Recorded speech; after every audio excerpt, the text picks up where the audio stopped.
travel arrangements as early as 5 a.m. this morning and was not able to make it. There is a chance that he will be here this evening, but he was unable to come and be with us this afternoon.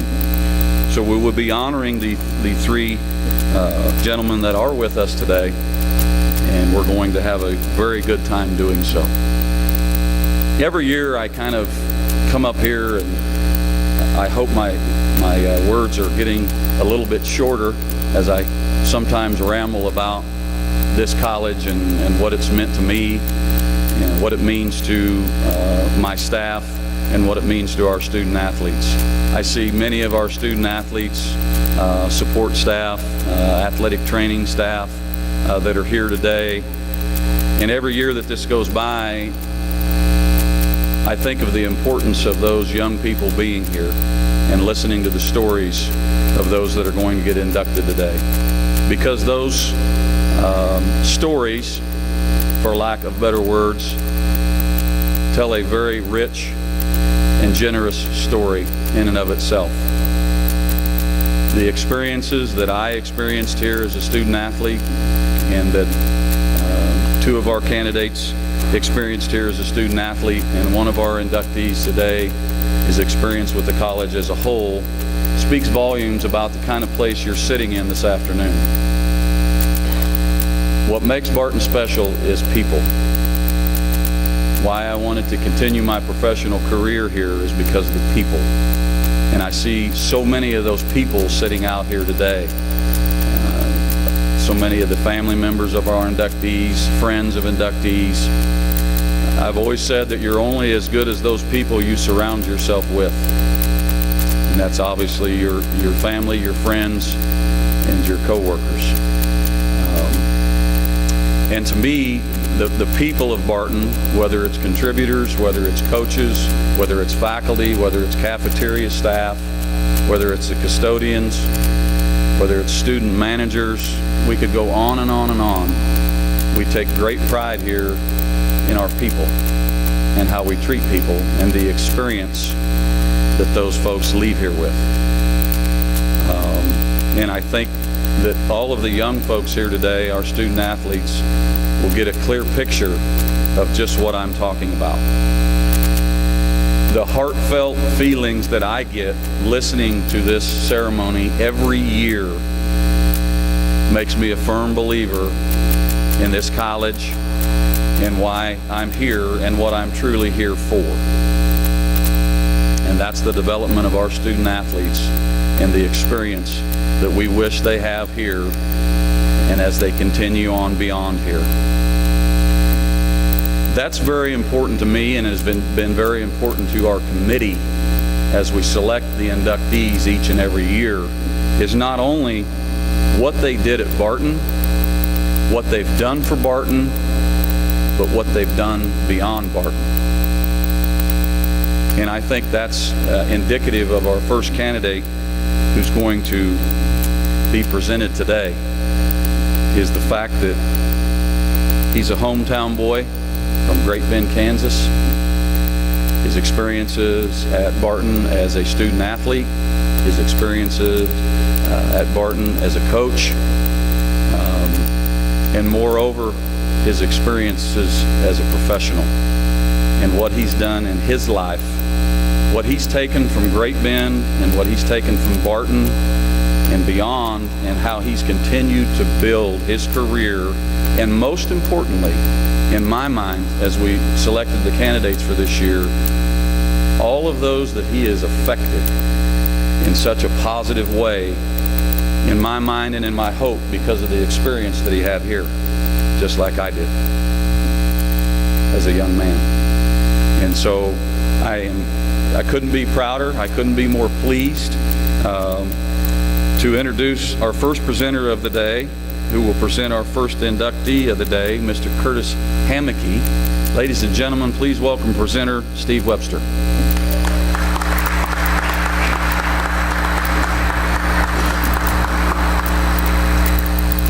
Does that clock work? I got 20 minutes, or what's the deal here? We gonna start the rundown?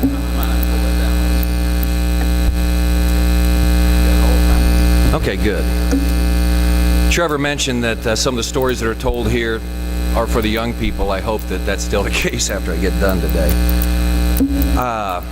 First of all, thanks to Trevor and Todd for their efforts for making this a special event. Also, if you can, you see the people here in these blue shirts, Cougar Booster Club Board of Directors that are all here. Why don't you give them a nice hand, because they do a great job.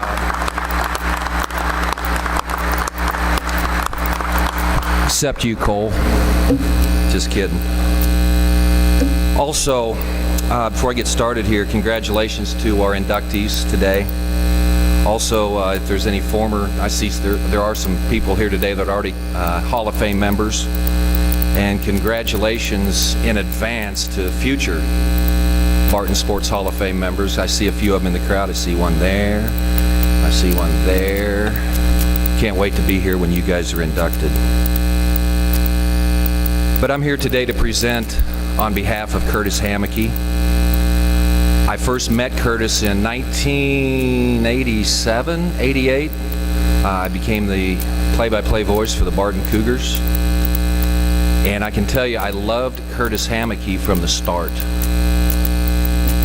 But he was a sports information director, and I was a radio play-by-play guy. We liked all SIDs. They gave us sports information, stats, and notes. Todd Moore, I love you, man. I love Jack Kustemeyer. I loved Kim Kimbrough at Fort Hays State. They were my SIDs, and when I became the SID at Fort Hays State, I loved myself. It was awesome. But Curtis and me we just hit it off right away. 87 and 88, we were two young guys, and we were going places.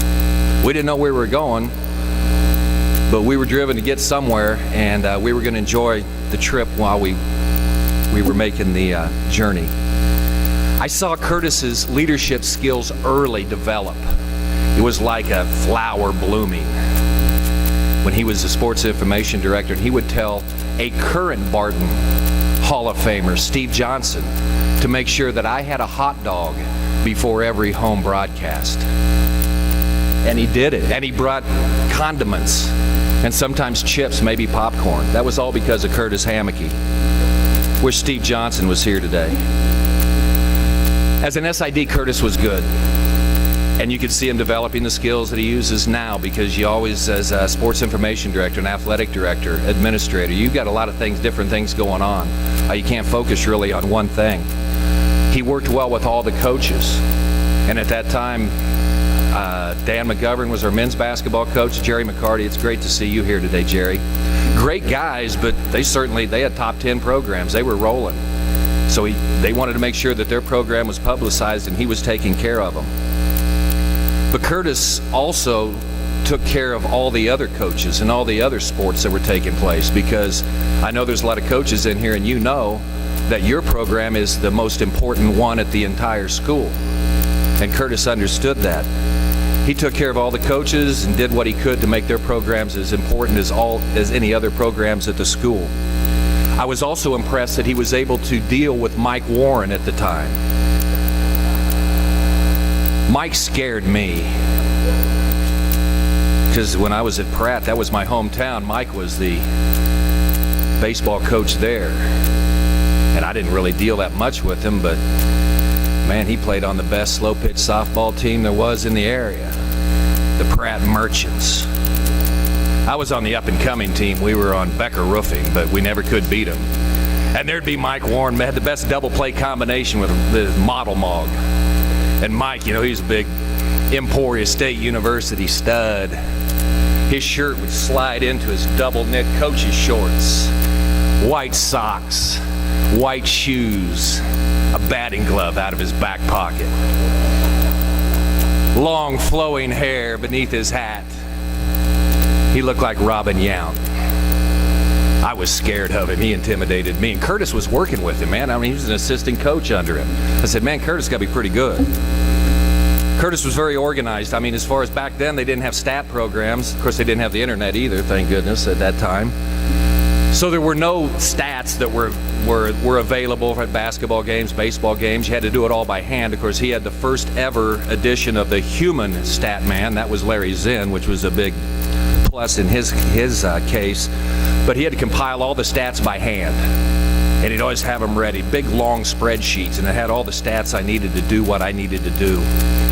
He also had the only stat sheet that included dunks, because Dan McGovern wanted to know how many dunks his guys were getting.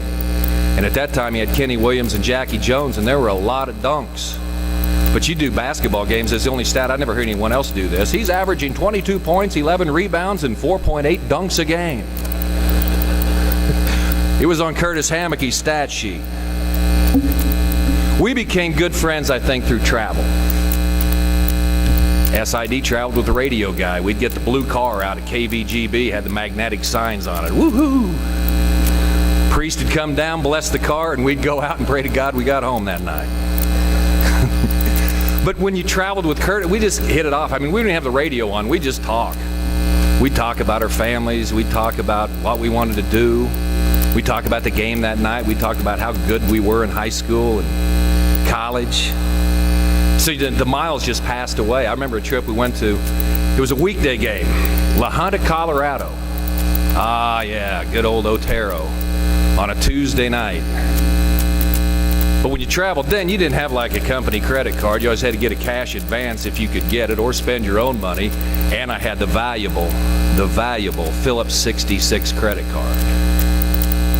So you had to make sure that you got gas in a town where there's a Phillips 66. But Curtis and me would just talk.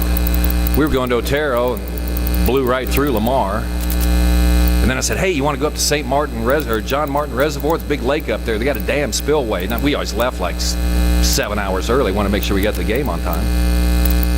Went up there, looked at the dam, came down, went past Los Animas. We're driving. Curtis is driving. We were great travel partners, too. Because Curtis couldn't hear out of his left ear. So it was kind of, we'd trade off. So when Curtis drove, I talked because he could hear me, and when I drove, Curtis talked because he couldn't hear what I said if we were doing it. So we're almost halfway between Los Animas and Lamar, and Curtis says, we're out of gas. I said, what do you mean we're out of gas? And I was, oh yeah, we didn't stop at Lamar, did we? Where's it at? Well, the needle's below E. Well, I knew that we left early enough. Remember that for all young broadcasters, leave early because something might happen. I knew the Barton bus would be coming sometime, right? So we'd make it to the game. Another thing that brought us together, we were very poor. We didn't have any money. We were just starting out, starting our families, trying to get things going. But the travel was fun. We got to go to Midland, Texas. It was the start of 1988. Going all the way to Midland. Big 8-team tournament down there. The big hype of this was that Larry Johnson played at Odessa, and we had Kenny Williams and Jackie Jones, and they were going to meet sometime during this tournament. So a lot of boosters went down to this. So at the shoot-around that night, there's a lot of boosters there, and our boosters rolled. Back in those days, they rolled. They said, hey, you guys want to go play golf tomorrow? Well, Curtis and me, we'd thrown our clubs in there.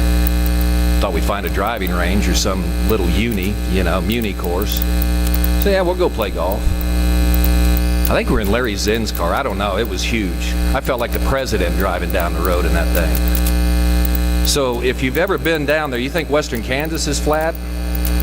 Go down to Odessa and Midland, because I swear you can see Odessa from Midland and Midland from Odessa.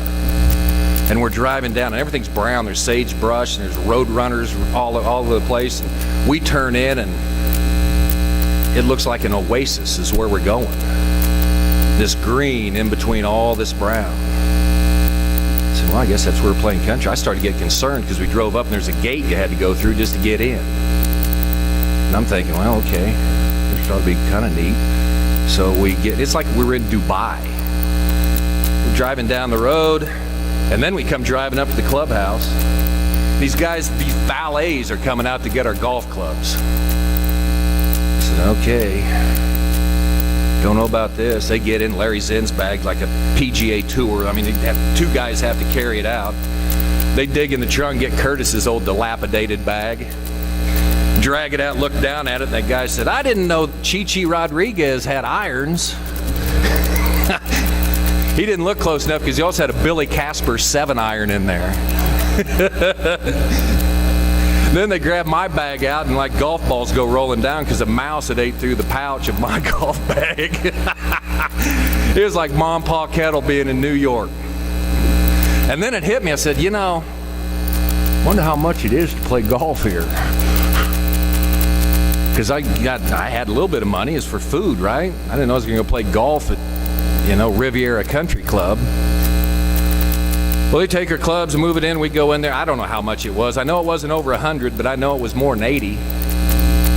So I'm already figuring out as I'm paying this. I said, okay, well, if I eat one more time, I think I'll be good. We're headed out.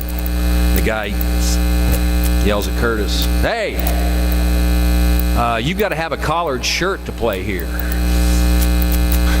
I think I probably had one of them stupid radio polo shirts with the big logo on the front with stripes and stuff, so I look good.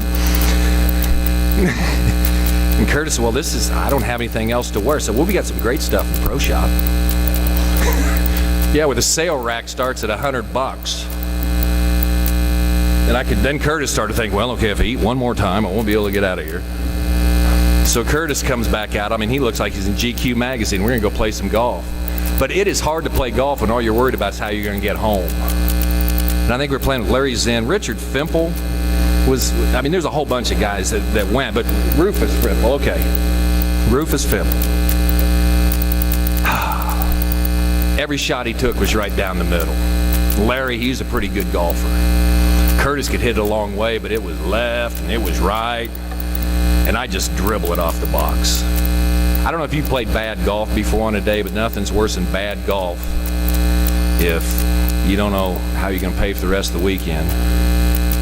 And plus these guys, bless their hearts, they were nice. Because, they're saying, good God, why'd we ask these guys to go with us? We get finally done. Go to the game that night. Barton lost that night, by the way. So the matchup between Larry Johnson and Kenny Williams never took place. Which was disappointing, but then Barton won 29 more games in a row. That day, got back. Next day came. We had an afternoon game. By the way, we didn't get asked to play golf the next day, which was good because we didn't have any money. Again, the afternoon game got done that night. So there was this little sports bar next to the motel. Well, okay, I'll go over there. I don't know anything we can do. It was like the mother lode. Free popcorn and 10-cent draws. $2 goes a long way in Midland, Texas. We got meals and we got a good meal of popcorn, festive beverages. The next morning, we're in the motel room. There's a knock on the door. I didn't want to get up and get it, but Curtis was laying on his back with his left ear to the door. I knew he couldn't hear it, so I was going to have to get up and go to the door. Open the door up, it's Dr. Downing, president of Barton Community College. Said, hi, Dr. Downing. As I said, as it felt like there were toothpicks jabbed in the back of my eye, because remember, $2 goes a long way in Midland, Texas. Hi, Dr. Downing. You guys want to go eat breakfast? And I turned around to talk to Curtis, and he was right there. Again, showing valuable skills. You kiss up to the boss. We're going to go eat breakfast with the president. Of course, I asked Curtis when we're getting ready to go, so think he'll pay for it? Do they take a Phillips 66 credit card at the Kettle restaurant?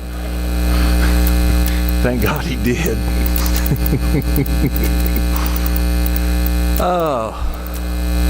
But of course, that's not why Curtis is going to the Hall of Fame. I moved on to Fort Hays State. Curtis would join me there a few years later, where he was a baseball coach and assistant athletic director. Took over a baseball program that had just become morbid. It wasn't very good at all. And Curtis, of course, never wants to give himself any credit. I think they won 8 games one of the times before Curtis took over. He said, yeah, I didn't do that good. Okay, well, he was National Coach of the Year. I think that's pretty good as a baseball coach. Won a Rocky Mountain Athletic Conference championship. I'm sitting here thinking, man, we've got somebody here at Fort Hays State for a long, long time, unless we lose him to a Division I school. I wondered how far he would go in coaching. And I think I was shocked like everyone else in 2006. He decides he's going to take a job at Great Bend High School as an athletic director. Well, that's kind of cool. I think Curtis realized then he never wanted to have to worry about who was paying for breakfast at the time. I think that's one of the reasons he did that. He then went to Butler Community College, had great success, spent 1 year at Newman, and I know Curtis that he probably felt bad about leaving Newman after 1 year because he doesn't like to leave anything unfinished that he started, but who can turn down an opportunity to go to your alma mater and probably what was his dream job. For the last 13 years, he's been athletic director at Fort Hays State. If anyone's been up on that campus, it's unbelievable. His predecessor, Tom Spicer, started it, but Curtis has continued to build that program. You look at the improvements, Lewis Field Stadium, Gross Memorial Coliseum, they've got an indoor workout facility. They also have a new soccer complex, a new track complex. And he does it in a different style than Tom did. Tom Spicer was great for that university. He turned it around, but Tom Spicer was kind of like General Sherman in the Civil War. He burned his way all the way to Atlanta. There was a few bridges that got burned along the way, and Curtis came in and smoothed those over. People like being around him. They have confidence in what he says and what he's going to deliver. And the thing is that impresses me about Curtis, it takes courage to do something like that. You're comfortable. You know, I'm a pretty good baseball coach. I'm National Coach of the Year. I'm comfortable doing this. I know how to do this. But it takes courage to do something that you think you're good at, don't know yet, and failure's a big possibility. But he wanted to better himself professionally, and he wanted to make things better for his family. And the thing about Curtis is he's just stayed so steady over the years. He's the same guy that he was that was along with me wondering how he's going to pay for that golf shirt down in Midland, Texas. Just staying steady the whole time. And if anyone knew Curtis back when he was probably going to high school in Great Bend or was here at Barton Community College or when he was athletic, he's the same guy. Still laughs at himself, laughs at others. People like being around Curtis. So what makes Curtis Hammeke a Hall of Fame member at Barton Community College? Obviously, he was an athlete here. He was pretty good.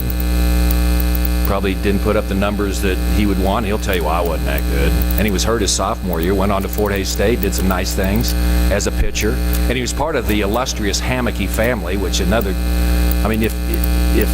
you came to Great Bend in Legion baseball, you feared having to face a Hammeke.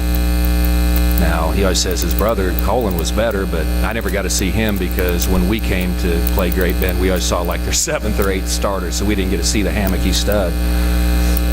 But he was a good athlete. He coached here and was a great sports information director.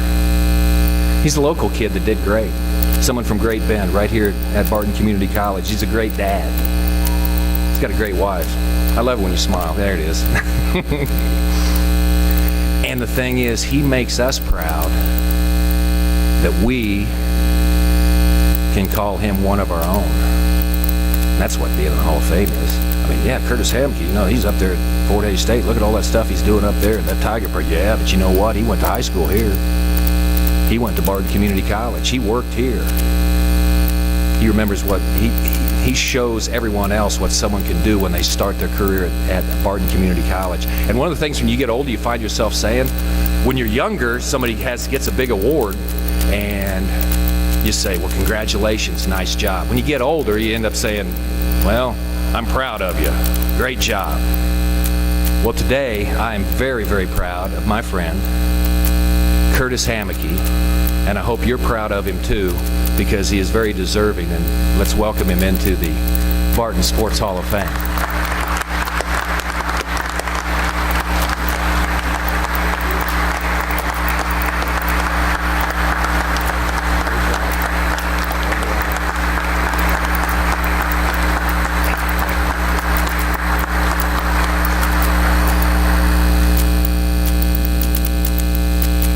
Thank you, Steve.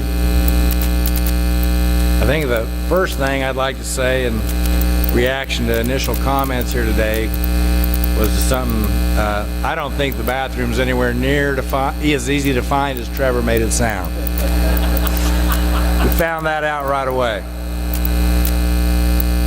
I want to thank Steve Webster, of course, and Trevor and for this induction today in the Barton County Booster Club and the Hall of Fame Committee for going through and considering us and giving us this opportunity to be here today.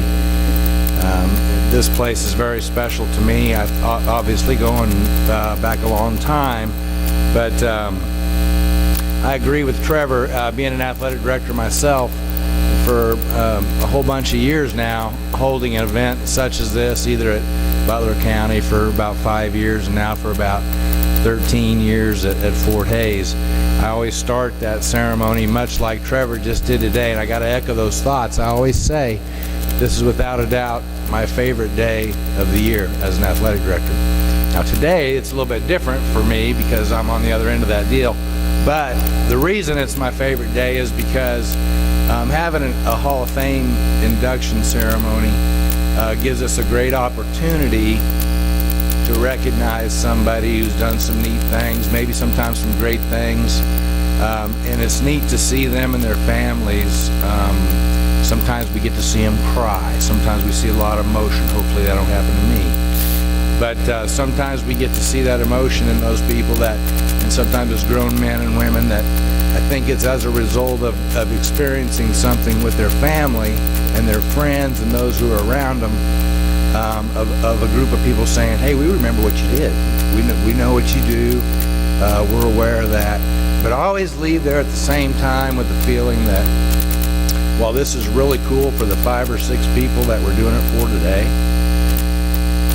you think, gosh, wouldn't it be neat if there was a way that we could do this for more people?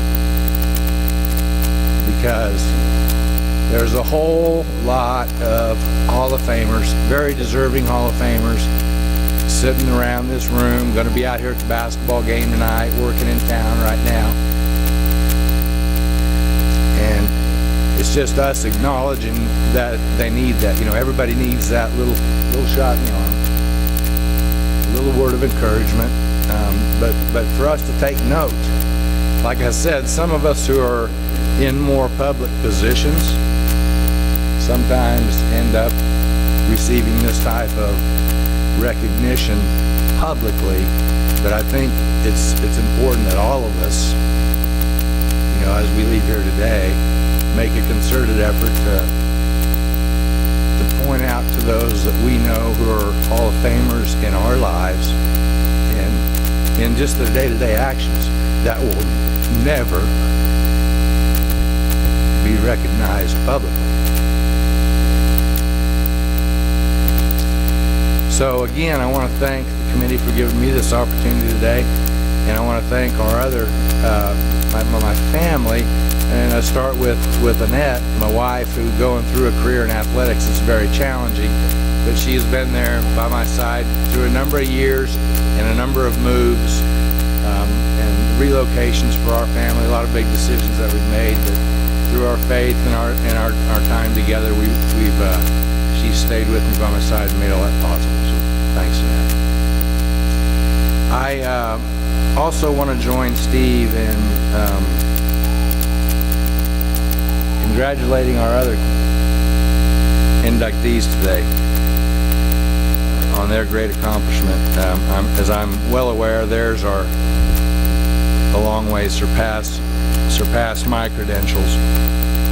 But if I could for a minute, I don't want to forget to do this, and I really welcomed this opportunity because I wanted to talk a little bit about one of our other inductees today, and that's Dr. Perry Smith.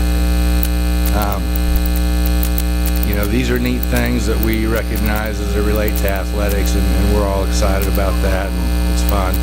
But in the real world, I mean, all the things that he's brought to this college, I'm sure financially and just the dedication that he and his family have meant to Barton County over all these years. But aside from that, and most of you in here probably know this or have dealt with this, but I can recall our first 2 kids were born here in Great Bend. Alicia's right here in the front. She was number 2. And she's got a little girl here with us, Emery, who's attending her first ever Hall of Fame induction ceremony. She's over there. But I want to just say how much I appreciated Dr. Perry Smith. So here was the deal. We're about to have our first child. And I just use this as an example to what he's meant, not only to this college, but to so many other people in this community for a lot of years. And I'm going to show you how he stood there a second. Some of you have seen this. So I got to come out in front here a second.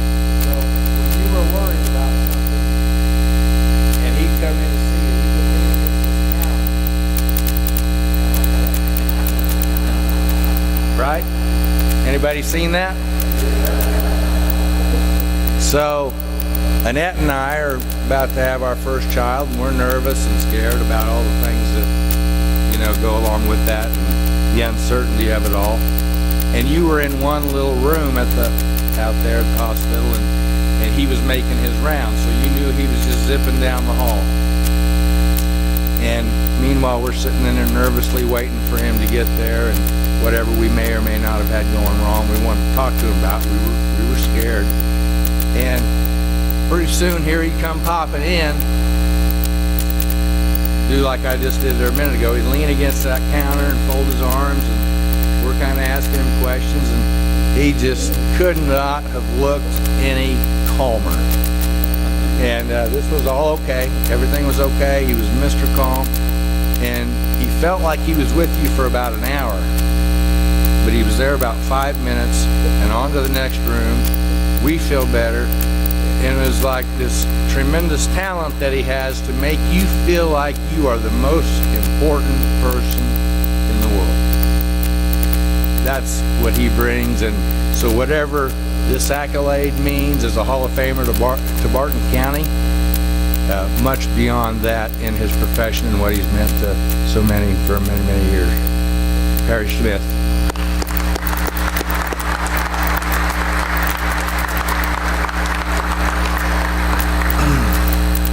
Okay, so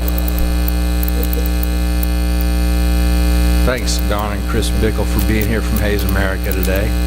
You talk about doing projects and things that we do as administrators and having the ability. Yeah, we get some credit for those things. Man, they did this, they did this. Tell you what, if it's not for people like Bickles and so many of you in the Booster Club here, those things can't happen. And if it's not for a president that's supportive of those projects you're doing, you're not going to go anywhere. So we need you, President, and we need you, boosters. And thank you very much for all of you being here today. So back to the beginning here for a minute.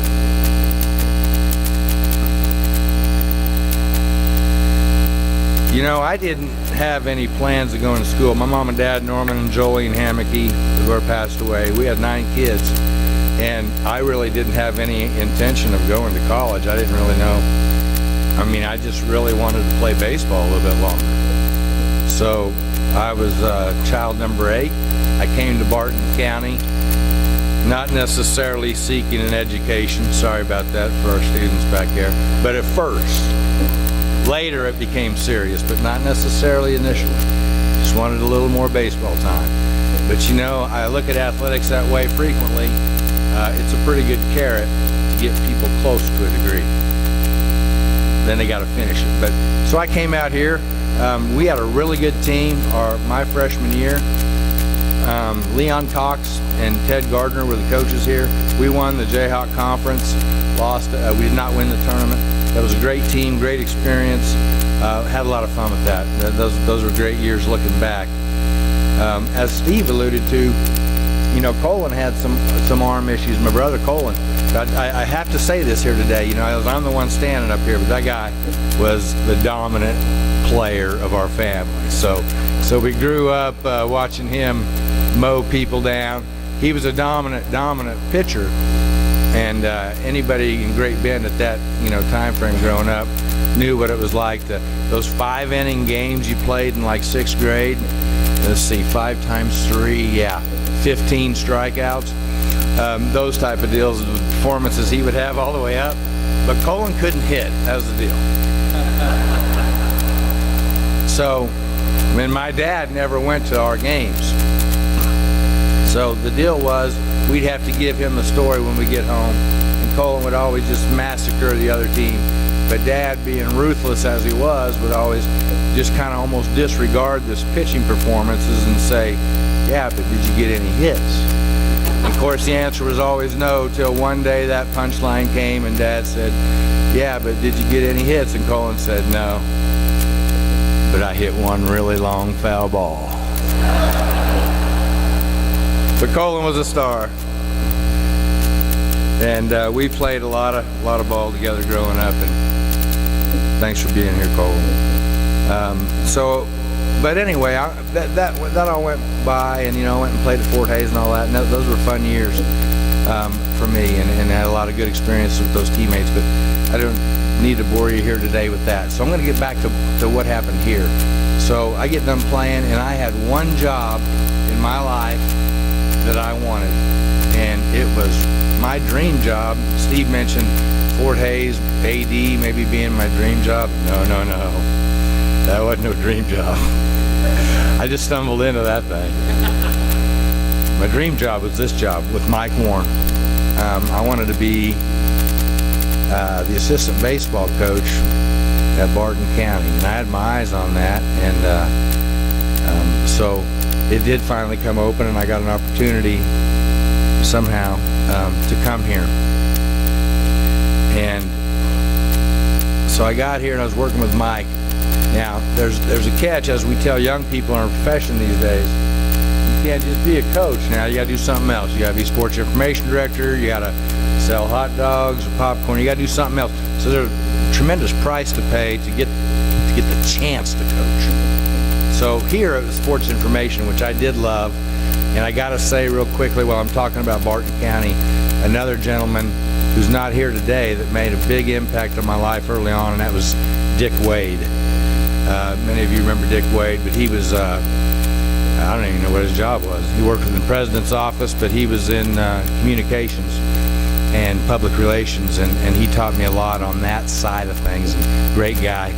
I heard from him here a couple weeks ago. I haven't seen him for years, but I did get a text from him. But anyway, Dick Wade made a big impact on my life. So I get here, and so now it's Mike Warren and I, and I grew up playing baseball, right? Grew up playing a ton of baseball and all these other sports, and so I finally get this opportunity to come and coach where I wanted to coach, and I was pretty dang convinced I knew all there was to know about baseball. Boy, I'm watching, the bigs boys play. In those days, when you're not in high school yet, you're watching these guys, these local stars we got. We had a lot of them. So I grew up with baseball, got to watch our high school guys and our JUCO guys at the time, and we really thought they were stars.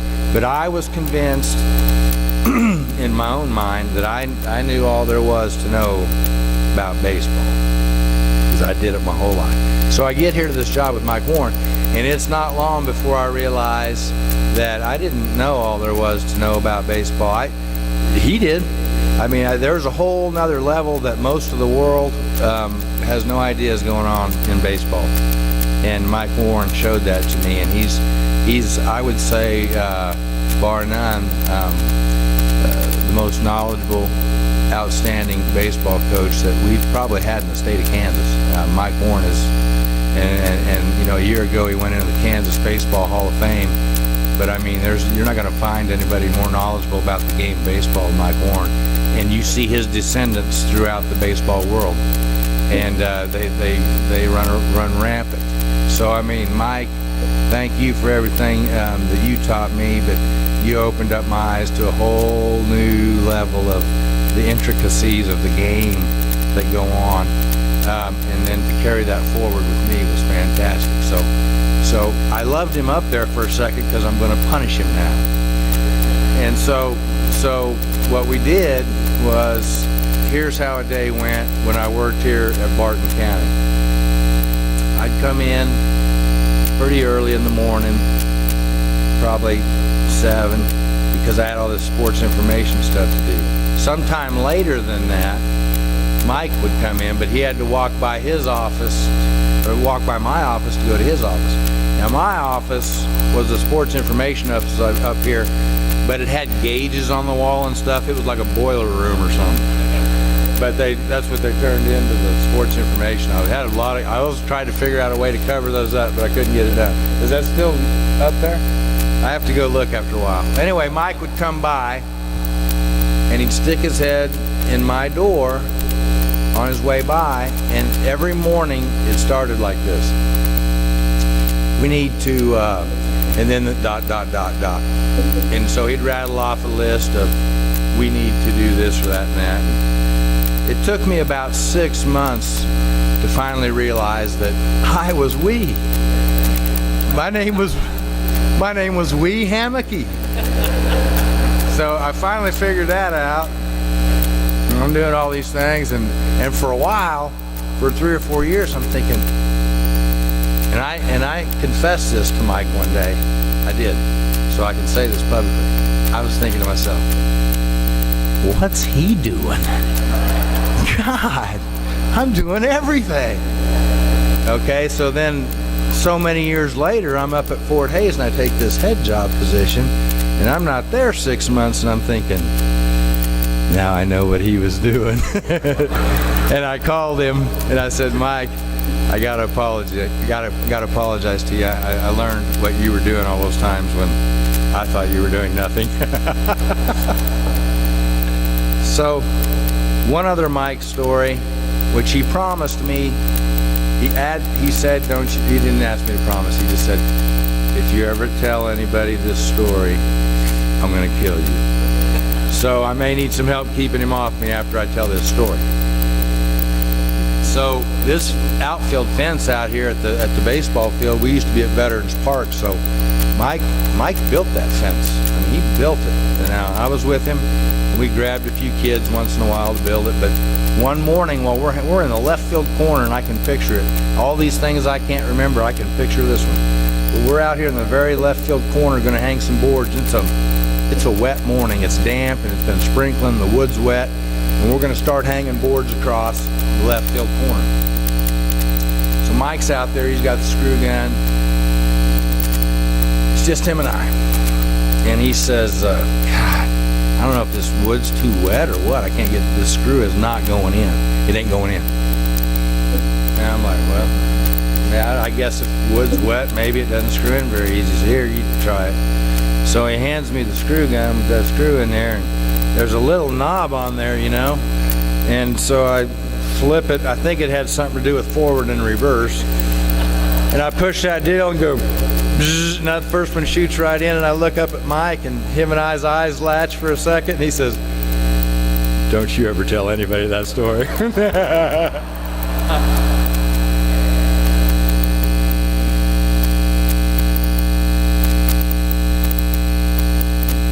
Jerry McCarty. Jerry about made me cry today when you walked in the door.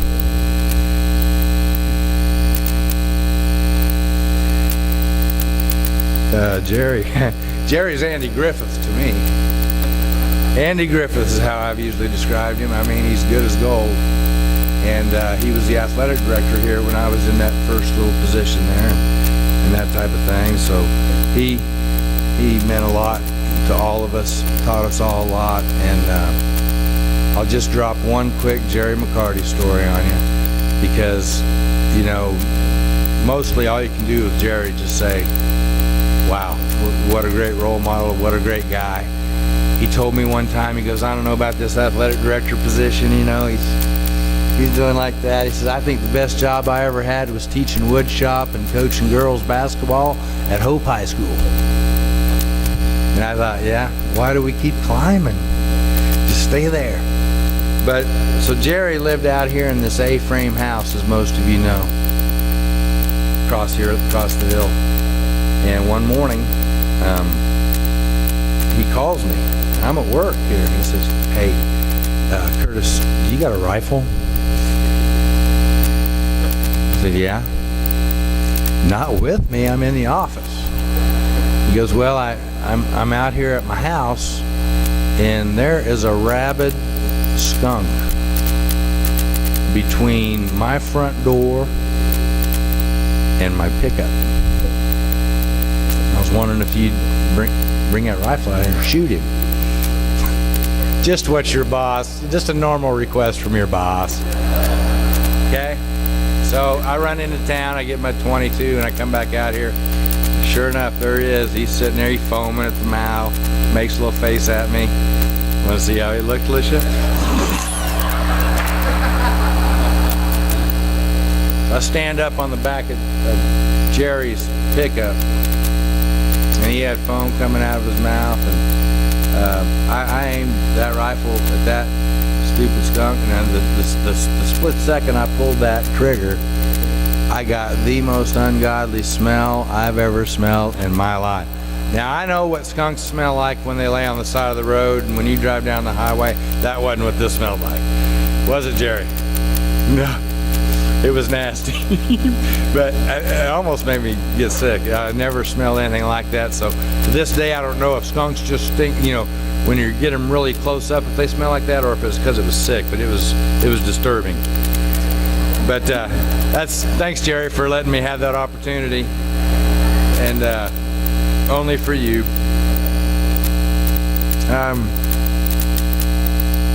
Dana Foss, Kaiser, Dana.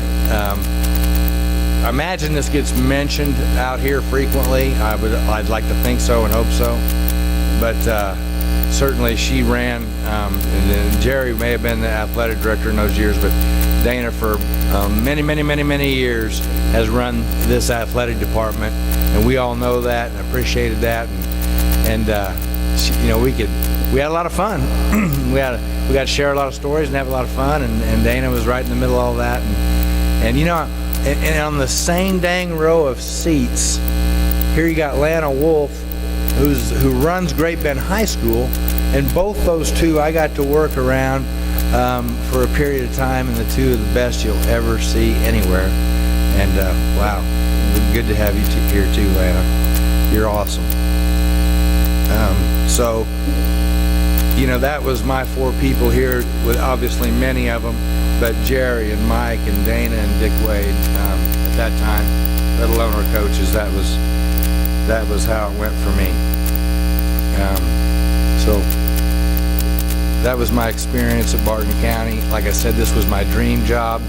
Finally, you know, got an opportunity to go do a few other things, and chose to do that. But none of those would have been possible without them, and certainly my own family and my mom and dad.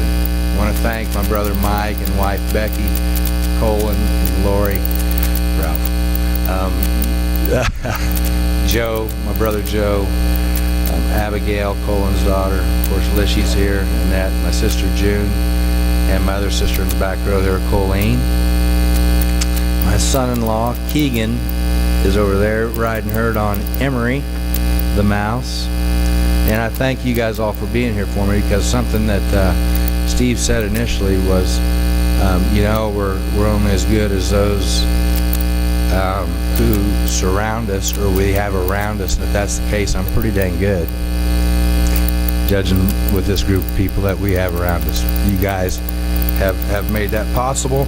So I think I'm going to shut down. You know, I think I owe you one more story. Just because of the background of the Barton County people here. And how many know Dan McGovern? How many know Dan McGovern? Yeah. So I can't come here today without telling this one, probably. I just have one Dan McGovern story. So, you know, I had the office up here that overlooked the gym, and one morning there was hardly no lights on, and I was walking out of my office, and Dan McGovern was walking through the gym, and there was a basketball laying down there. Now, if you don't know Dan McGovern, he was kind of a pretty boy. He had his hair combed back. He was really pretty. Great recruiter. Wasn't a great, I don't know if he ever played, although I'm very suspicious he did not. Because that morning, as he's walking across the floor, he picked up a basketball. He didn't think anybody was around. I spotted him. I was watching him. And he walked out across the floor about like this. Picked up that ball, nobody around.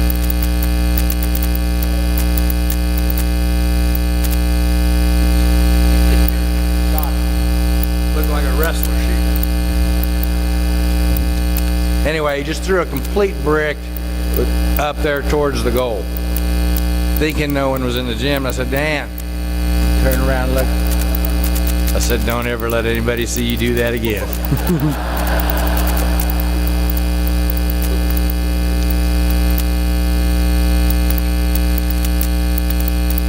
So again, I'll close today and again say thank you to everybody and end with a reminder that we look for the other Hall of Famers out there amongst us who are doing all those things. So we all have them. Let's tell them how much we appreciate the things they do behind the scenes and those who aren't going to be up here in this position. Thank you.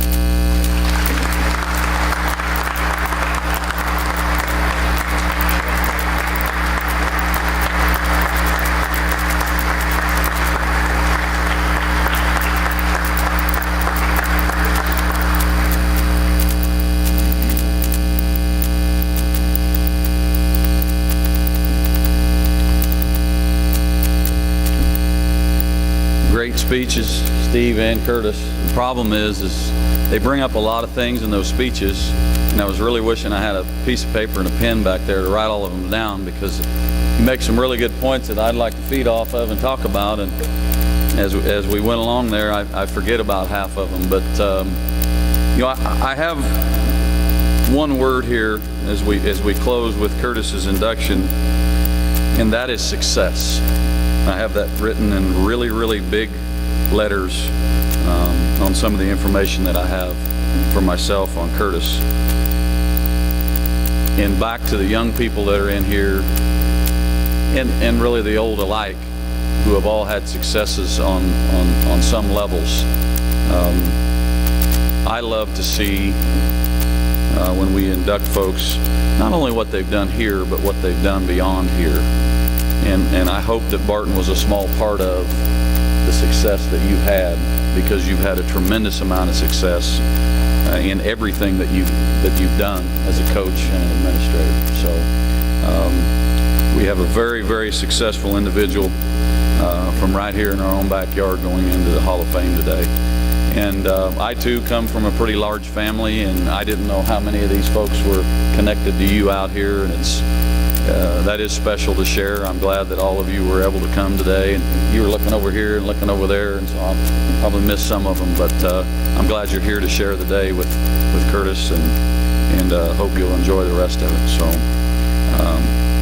welcome to the club. Curtis, as part of his job as an athletic director, he pretty much took care of my job in introducing our next inductee, as he went on to talk quite a little bit about Dr. Smith and what he's meant to this community and this college. There are several contributors that are a part of our Hall of Fame. Every one of them in their own right had connections to this college, provided service to this college, and truly loved this college. I played here a long time ago. I went to school here. I grew up watching the Cougars. I coached at local high school. I coached at another college in this league. And Dr. Smith was a guy that no matter what level I was as a child, as a fan, as a player, as a coach, as one of those competitors at another school, I would see Dr. Perry Smith here all the time, and I would see that face. I didn't know Dr. Smith very well. I knew he was connected to the college. I remember from when I played here, his connection, his relationship with Doc Henderson, our head athletic trainer. But I didn't really know Perry and the level of commitment and love that he had for Barton, other than seeing him all the time. And so now in my 6th year as athletic director, and as we continue to look at all of those folks that are deserving of becoming Hall of Fame members, I've gotten to know Dr. Smith better. He actually now takes care of my family, which I appreciate, because he's got a long list of those that would love to have his services as a local physician. But I've really gotten to see more clear what he's done for this college for so many years. And I've got a lot of those stories from Doc, I've watched him come in here and give us countless hours for our 300-plus student athletes and all the physicals that we're required to have for each one of our student athletes. You'll see him right behind the opposing team's bench, which I know now why he sits there, because you get to see a lot of different characters from a lot of different places. And I see he and his wife sit back there and chuckle an awful lot during those games about some of the things that they're seeing and hearing. But, you know, if I had to write a really big word under Dr. Smith's notes that I have here, you know, obviously service and commitment and those kinds of things. But I think generosity might be the best one. His generous spirit shines through every time you see him. His love, I know, I don't even have to think. I know he loves KU probably more than anything else besides his wife and his children. But if Barton is second behind KU, we'll take it. But the stories from Doc and what I've been able to see in my 6 years here back as athletic director, and what he provides to our student athletes, the love he has for this college, definitely makes him deserving of this honor today. But maybe more importantly, and Curtis touched on this as he was speaking, maybe more so his commitment to the community and what he's done, not only for our college, but what he's done for the folks in our county. It used to be Barton County Community College. It's now just Barton Community College. But everything that he's done for so many people in our county and in our service area, and the commitment that he's had to this community and his practice and the hospitals here in town, and the relationships that he's developed along the way, to me, again, is just as special as what he's done for our college. What he's done in his professional career and outside of Barton is just as important. So a man that is deserving on so many levels, but certainly going in today because of his commitment and service to this college and his love for all of our student athletes and the programs here. It is my pleasure to introduce our next inductee this year, Dr. Perry Smith.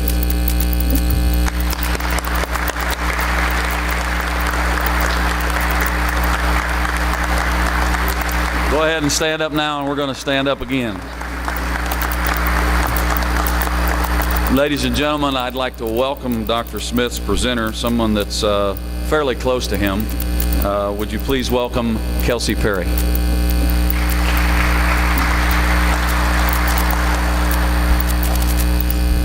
Well, last year we stood up here to watch our friend be inducted, Joe Berger, and Trevor said to me, "Your dad's going to get up there next year." And I thought, oh, that is so cool. I can't wait. And then he asked me to speak, and it wasn't so cool anymore. I said, "Don't you have a friend you want to talk about you?" But very cool to have my dad ask me to do this. And Trevor's right. When you listen to everyone else speak, a lot of memories came back to me since I grew up here. And Mr. Hammeke, I cannot call him Curtis, he was my athletic director when I played. So that came back to me. Coach McCarty, I was his ball girl a couple years ago, a long time ago. So that was exciting. I have many photos of playing basketball at our house. Jackie Jones would come over and we got to play basketball. So a lot of neat memories just coming back to me from listening to you talk. I will be short and sweet, I promise. I work with K through 6th graders all day, so short and sweet, to the point, is where I usually end up going. And I also wanted to say that he's exactly right. I'm at the high school in Lana. I never get to tell her that, but she does everything. So definitely you secretaries are, everything I need, I go through Lana. So that's definitely something I wanted to add today. When my dad asked me to introduce him, I told you I thought he was crazy because he's going in as a doctor, and I don't know him as a doctor. He's my dad. We usually are never sick. I had a broken finger for 3 days probably before anyone paid attention to it. Sliced my finger open. My mom did not think I needed stitches, probably did. So sometimes there's downfalls to having a physician as a father, but I started to think about his profession and my brother and I and growing up and how that has affected us in the past 35 years as I just aged myself. And how he got to where he is now. Of course, we heard many stories about him growing up. He was a perfect student, straight A's, super smart, except in music. He was terrible. So we're glad he did not choose a musical profession, because sorry, Dad, but Hall of Fame probably wouldn't have happened. He went on to Hutch JUCO and then to KU and KU Med School. And my brother and I always talk about this story about how he paid for med school. He was a security guard. That's pretty neat to think about your dad being a security guard in Kansas City. But come to find out, if you were suspicious and you came towards him, he would go the other way because he didn't load his gun. So hopefully nothing serious happened in those years that he was there. So a little over 35 years ago, my parents decided Great Bend's where they wanted to be and start their practice. Growing up, your parents are your role models.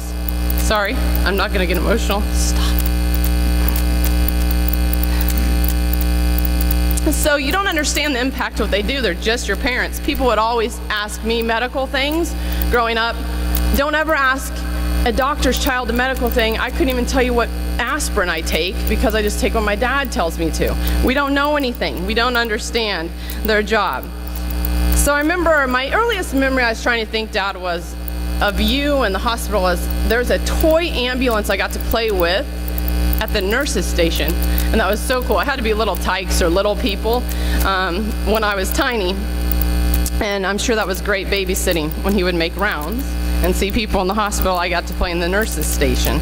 As I got older and I went to school, I remember coming out here to the college and getting to meet all the athletes. And again, good babysitting. I didn't understand he was giving his physicals. That lasted for hours on end because, as Trevor said, he does that for every athlete, and he still does that.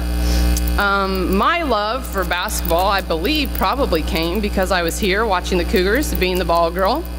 And I got to do all that because he's a team doctor. Of course, again, didn't understand that. Just what I got to do every day. I have to admit, and it's very embarrassing, I realized you were the team doctor in our media guide when I was a freshman on the basketball team. Otherwise, I just thought he hung out here.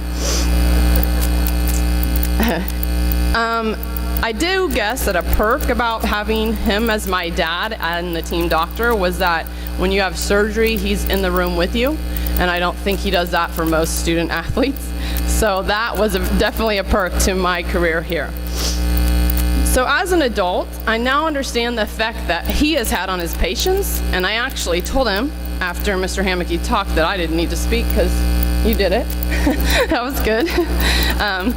One thing, and my brother and I talked about this, is Christmas time we loved at our parents' house, still do, because the counters were just covered with thank you baskets. Great for us because we got to eat all the time. But I now understand that those are people saying thank you for what he has done for them. And now that I'm an adult in the working world, I understand why those in the community and at the college appreciate those things. New graduates, and I think a lot of us can agree with this, in all professions nowadays want to be in a big city or where they can move up that ladder quickly, because that's the neat thing to do. They want to make money, be popular, live the fast-paced life.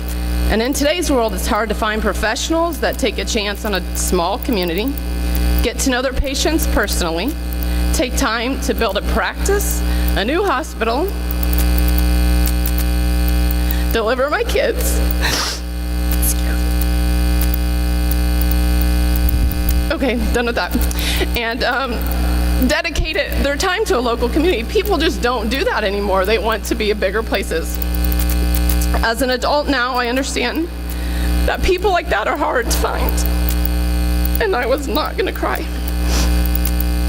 So those of you who know my dad know that he is humble. He doesn't talk much. My mom does. She takes care of all of that. If you know Dr. Hildebrand, Randall Hildebrand and Molly, I always tell Hannah, because her mom drives her crazy, I say, they're the same. Randall Perry, quiet. Mom's loud. So it's a good thing. Now, I tell you he's humble and quiet, but I wrote this speech before the KU West Virginia game. And I will say that I am glad I was in my own home, because my mother said she heard things from my father that have never been said in his lifetime. Okay. So I told you I'd be short and sweet, but I'm very proud and honored that you gave me the opportunity to talk and to brag just a little bit about my dad.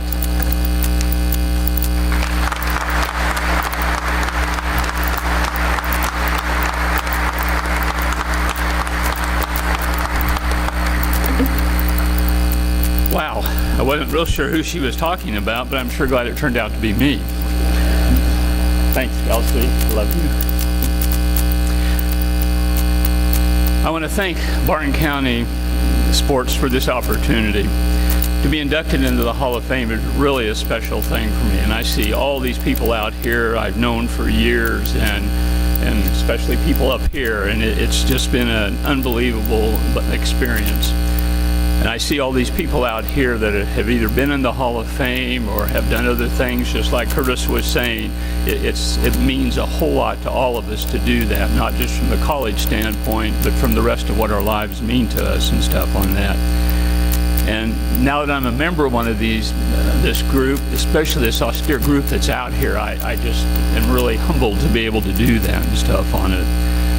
The sports department has been a big part of Barton Community College over the years, and the Booster Club has been great, and they've done many things for all of us, and we appreciate all that they have done, and I know they will continue to do that throughout the years. I do also want to wish thank you for a few others, especially my wife Krista, my sister is here, my mom and dad are here, my brother-in-law, and obviously my two grandkids are here too. One of them's asleep, but he'll remember things later on down the line. But also other family members, friends, the sports medicine staff, the administrators that are here, and the coaches, and also current athletes. You know, we appreciate all your support that you give to the college too from that standpoint. We think we support them, but the students also do that, and the athletes, and thank you for that. As Kelsey said, mine and my family's association with Barton County Community College go many years back, and actually it started when we first moved to Great Bend, and that was back in 1980. Dr. Tom Alderson was the team physician, and he was one of my partners when we moved to town.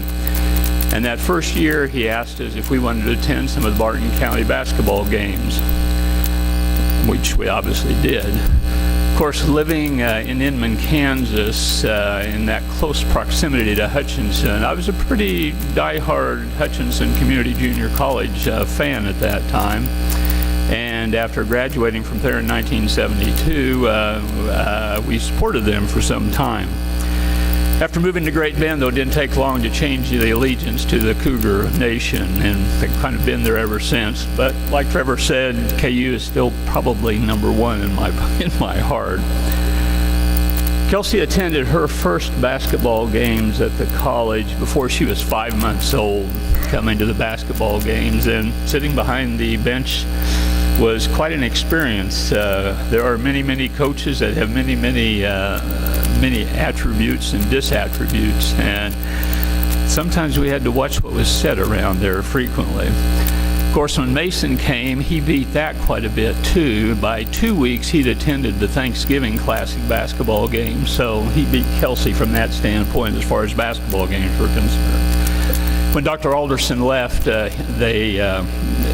before he had left, they asked me to help him with pre-participation physicals here at the college. I obliged, and I did that now for the last 36 years, and I'm still doing that. So what a combination of things. After Dr. Alderson did leave, they asked me if I would take that position, and I gladly did that, and I've continued to do that up until this time. what support we have had from the sports medicine department.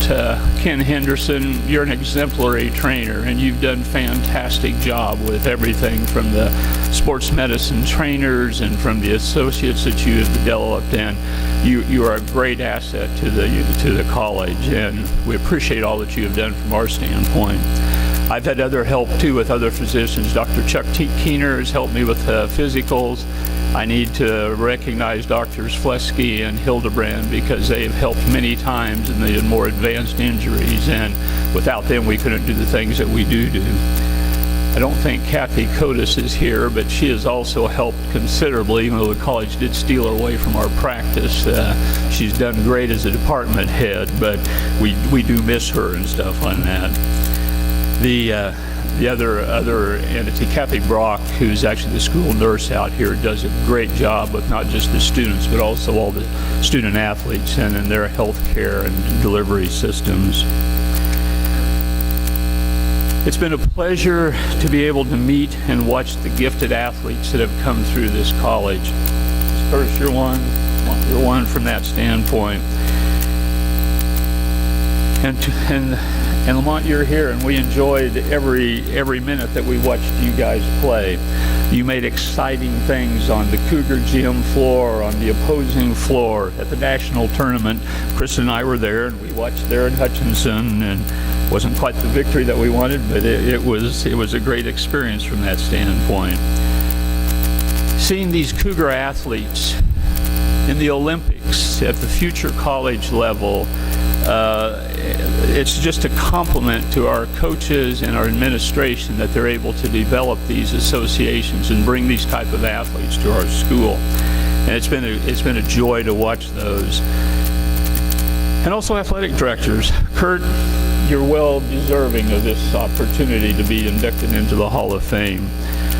He was a great player, he was a great coach, he was a great administrator, he was a great father, and boy, I enjoyed meeting Annette and their growing family during the time they were here. Congratulations. Other accomplished athletic directors, Jerry, you were a great person from that standpoint. You did a fantastic job throughout the years that we were here. Craig Fletchell, Neil Elliott, and now obviously, Trevor, you've done a fantastic job, and they make these days very, very special for all of us. Coaches have come and gone. They've done a great job. I do want to thank Mr. Bouchard for taking the Jayhawks to the volleyball experience that they have done and stuff on that. And also all the other administrations, especially the presidents. I think I've been through most of them, Drs. Downing, Dr. Law, and now Dr. Heilman. You know, we appreciate everything that you've done for us. As a father, I did watch Kelsey and Mason pick these favorite athletes to follow. They went through their BCC careers. We had them at our house. We enjoyed all those activities. Dr. Mary Missigatis did make Kelsey a ball girl during that time frame, and that was fun. And then to see her play as a Lady Cougar on the basketball team was also a very exhilarating time during that year. Although after she quit playing basketball in high school and we made our last trip to Liberal, then when she played here and we had to go back to Seward County, that was, Liberal will never be the right place. It has indeed been a great association for me and my family with Barton Community College Athletics, and I look forward to years to come with that. And thank you so much for this honor, and go Cougars.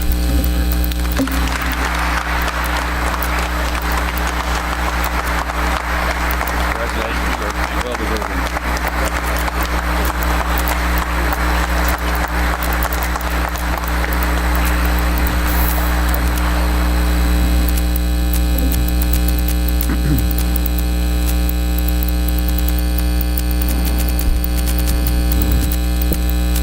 I often mention, and I didn't at the onset today, but the connections that make this place so special. We've had 2 inductees up here now, and much of their speech has been about the connections. And so many of the folks sitting in the audience today and what they've meant to each of these gentlemen and the connection that they have to the college as a whole. One of the big reasons that I decided that I was ready to come back here and serve as athletic director here is because of those connections. And every year, why this is my most favorite day is because of those connections and because of those people. Countless people sitting out there today that are either already Hall of Fame members, that are serving on our Booster Club board, that are support staff here at the college, future Hall of Fame members, all a big part and piece of why this place is so special. So Dr. Smith, congratulations again on your induction. Well deserving. As we now move to our third and final candidate, even though we will be inducting 4 this year, and we will certainly talk about DeMarcus tonight as well, between ball games when we recognize these folks publicly again this evening. Our third and final candidate, or inductee today, holds a special place in a special program here at Barton. There's no secret that the basketball program here has been the flagship, and that's saying a lot, because we have 55 national championships banners in that gymnasium, and 54 of them are cross country and track. So we could certainly call that a flagship program. We had a volleyball program here that was, Ray Bouchard was mentioned earlier, and there's been so many names flying around today, and the connection that they've had to this college and what they're doing now. I think Ray had a 96% winning percentage here, something ungodly. And the wonderful teams that Ray had here, and the young individuals that were a part of those teams.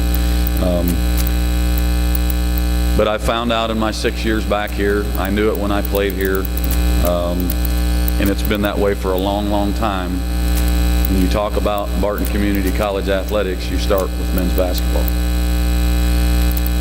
If I field 10 questions in the community every year, 9 of them are about the basketball team and whether Coach Fletchall is going to have any good players and whether we're going to be any good. Why is it so special, and why is it talked about so frequently and so much? Similar to KU basketball, we're certainly not on that level, but from a JUCO standpoint, we are, and we're close. But the question is why? And it can simply be answered by, the inductee that we're getting ready to introduce, so many before him and so many after, because we've had a lot of special basketball players come through the door.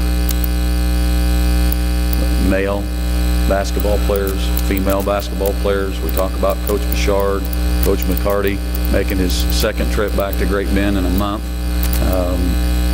It's so good to see him here today, and the successful teams that he had, and the successful players that he had. But when we talk about the success of our men's basketball program, yes, it's some about the X's and O's, but it's a whole lot about the Jimmies and Joes. And this Jimmy or this Joe that we have with us today was pretty darn good, and created a lot of special memories for a lot of people that have put their heart close to the men's basketball program here at the college. There are several who are overdue to get inducted into the Hall of Fame that have been a part of this men's basketball program. But I don't know if you've read your program today on this gentleman that we're about to introduce. It didn't take you more than a couple sentences or a couple paragraphs there to figure out the impact that he made from a statistical standpoint for our program, the team, the 1 year that he was here, and obviously leading us to the national championship game. I hope to hear that Barton was a special place for Lamont, and his presenter today, who was also a part of that team, as it has been for so many. We are very blessed today to have with us our third and final inductee for our ceremony this afternoon. Ladies and gentlemen, Lamont Roland.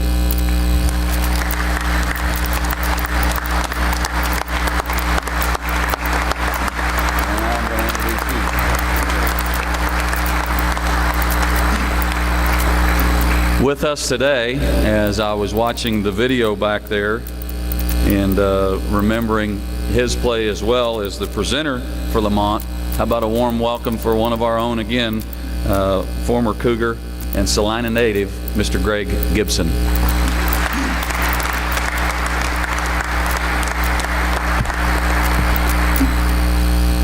Thank you for inviting me, guys. Mr. Mason, he's been in contact with me the whole time, and it's been years, and Barton has been a special place for us. As you could tell, I walked up here with no notes, no nothing, because all of my memories are still stuck in my head. I mean, as soon as I walked through the door, boom, boom, boom, I could just name about 10 memories. I saw Jason Guest, one of my other teammates right there. As soon as I saw him, 1,000 memories start going through my head. And it's a special place. I mean, over the years, the guys, the teammates, we still stay in contact with each other, and the jokes, the still ribbing on each other. It's never ended. It's like we still at Barton County. So I promise you guys, I'm gonna keep it even shorter and sweeter. For once, I'm hungry, and for two, y'all want to see this guy right here. Let's start with Lamont. I first met Lamont, I went to high school in Indiana and played at Indianapolis, and Lamont played at Munson. We played each other, but he barely remembered me because I was a sophomore, he was a junior. I played sparingly, but as you can tell, he was out there a lot, because if he wasn't, he wouldn't be part of this Hall of Fame thing. But when I seen him, he was maybe 195. That's the last image I had of him. So coach at the time told me that, hey, I just signed Lamont Roland. I was so excited because I remember he was a good basketball guy. He could score a lot, and I mean, the guy was pretty good. So Lamont walks through the door, coming through the Barton, and I was like, Coach, I thought you said Lamont was coming. He was like, that is Lamont. I said, man, he ate Lamont.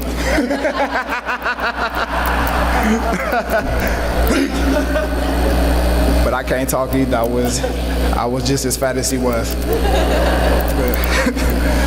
But quickly we realized that we were going to have something special, because we had like I said, we had a good team. We had Jason Guest, we had Jeremy Dutton, DeMarcus Minor, who couldn't be here, Lamont Roland, Jason Carter, Joe Flamino, big 7'3" Alex Radorovich. I mean, Cedric Montgomery. I could keep going. Ricky Agua, Ricky Williams. I mean, we are still in contact today with these guys. And all of our conversations regard Barton County, even though it's been years. Guys played on. Actually, Lamont played at one of my favorite schools, LSU, which is even another reason why we are even closer than where we are today. And I told him I wasn't going to get too emotional, but man, Barton County is a special place, man. And,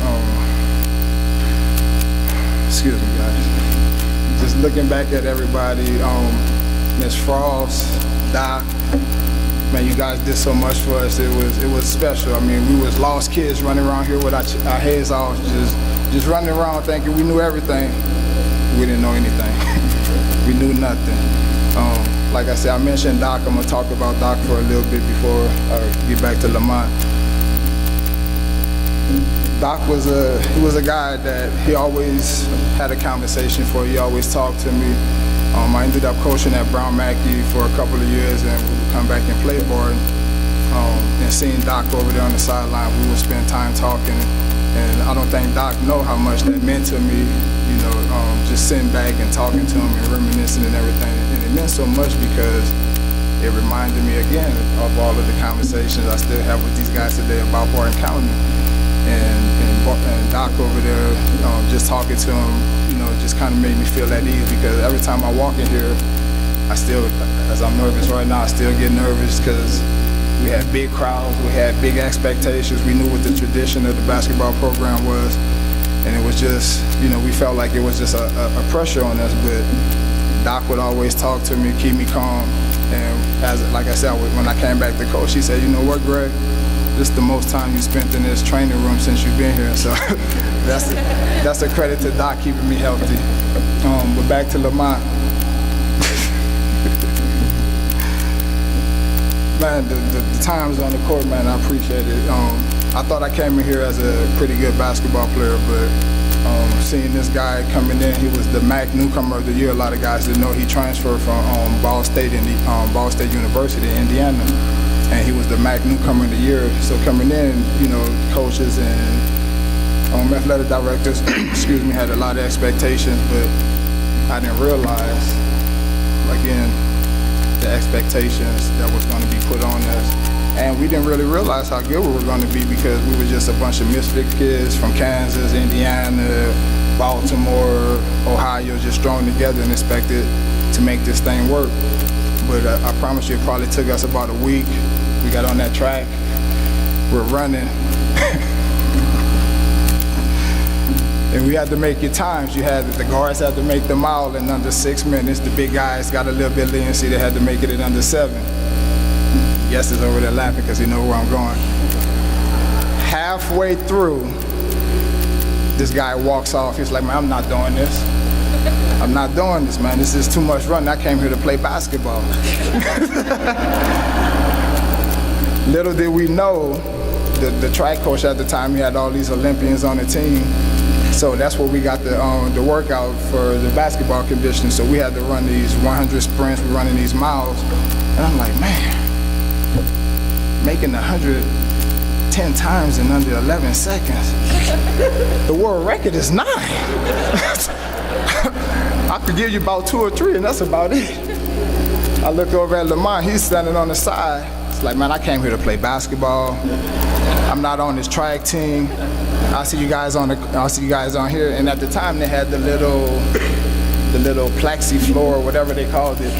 And we would come in after track, coming right in here, and Lamont would be sitting here shooting his little free throws and everything. Me and Guess would look over at each other and be like, we're not gonna make it. We're just not gonna make it. If that's the leader of the team, we just not gonna make it. But to his credit, guys, he did. He worked his butt off. He figured out on his own with a lot of pushing and, you know, the guys sticking with him, and he realized this was the place for him. You know, he lost weight. He got himself healthy and ready for the season and everything. And along the way, it pushed us. It brought us even closer.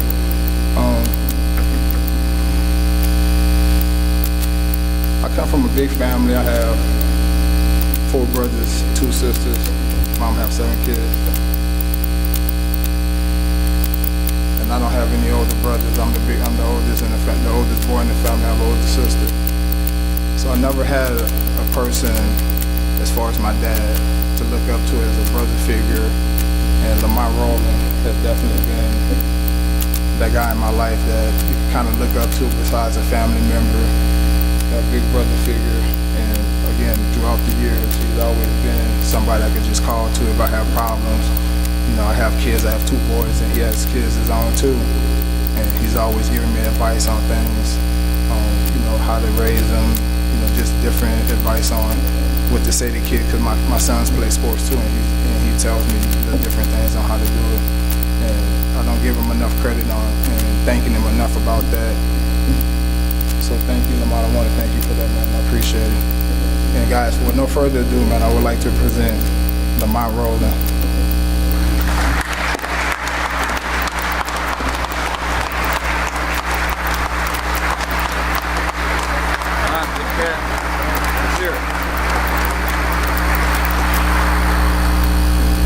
Man, I don't know if I can do it for these other guys, but just definitely want to thank Trevor and Mr. Mason and the Booster Club and our current president for having me here and putting this together today. Also, I'd like to see if we can give a round of applause to Curtis and the doctor here, because I'm honored to be here with those guys. So.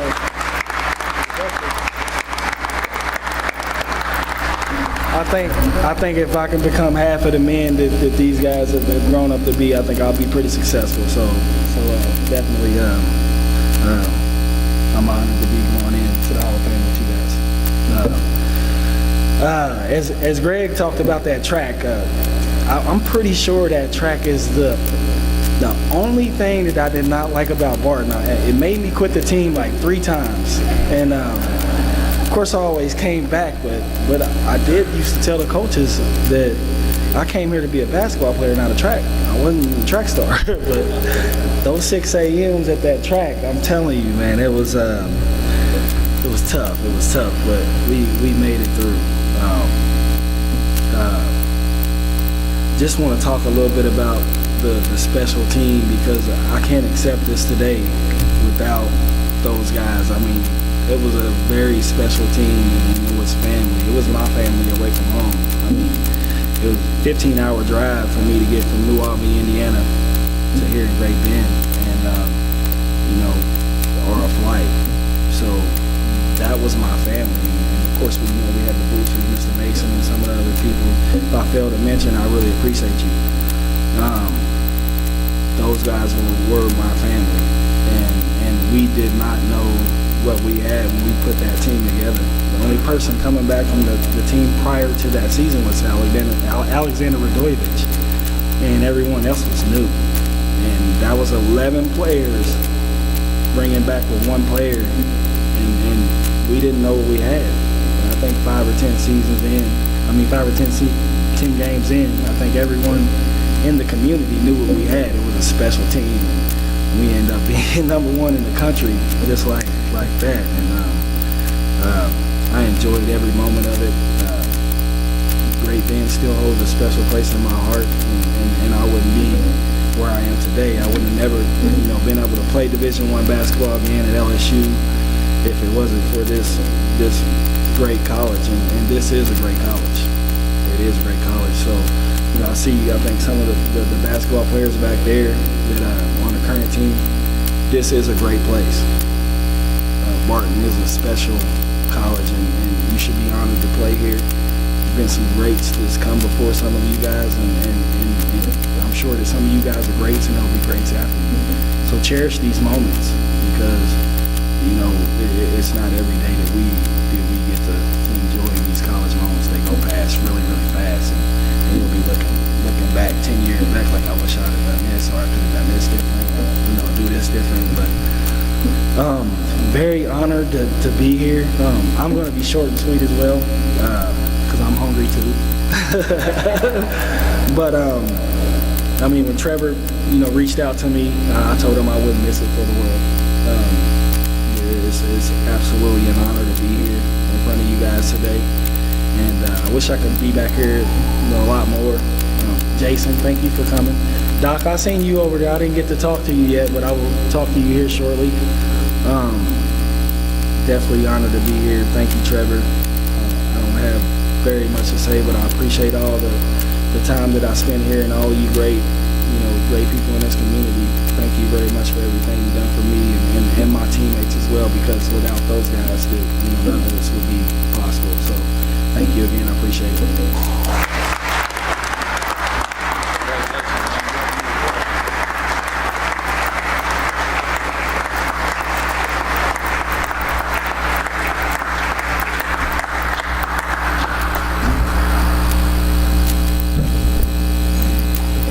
Congratulations, Lamont. We talk about Lamont's induction today. I think it would be fitting to close in talking about Lamont and his legacy here at Barton Community College in just 1 year. As you could tell from the program today, Todd, you might be able to answer this. He's my statistics guru.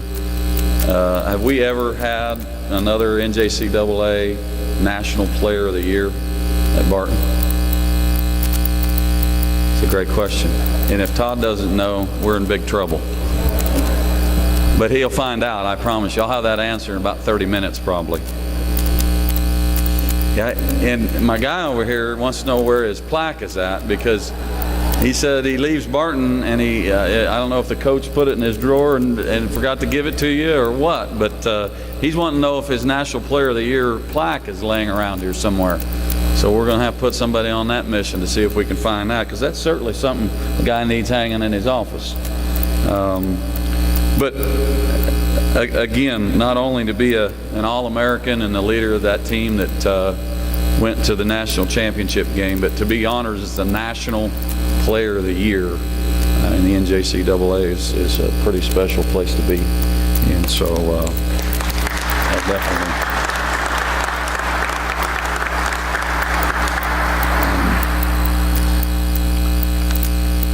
Well, as we sit here and listen to these stories, I have to be reminded of schedule and where we are. I have no idea what time it is because there's some things that I want to get through here before it's 3:47, so we're in pretty good shape. I never did like administrators that got in a hurry to get something done so they could move on to something else. This is a special day, and there are a lot of special people here, not only on this stage, but also among us today. I want to recognize those people. We will recognize them again this evening between games, but we have some current Hall of Fame members that are with us today, and there'll be some more that aren't here this afternoon that'll be here tonight. Most of these folks have been brought up already, and the connection and their legacy of Barton already mentioned from some of these folks up here, but I think we should recognize them by having them stand this afternoon. From the very first induction class in 2000, a person that meant a whole lot to this college for a long, long time. And I think whoever mentioned him today said something about gold. And the thought that ran through my mind is definitely the gold standard for people. No matter what he's doing, whether it was a father, whether it was within his church, in the community, but certainly here at the college, he was as good as gold. Ladies and gentlemen, have a big hand for Jerry McCarty. Jerry, would you stand up?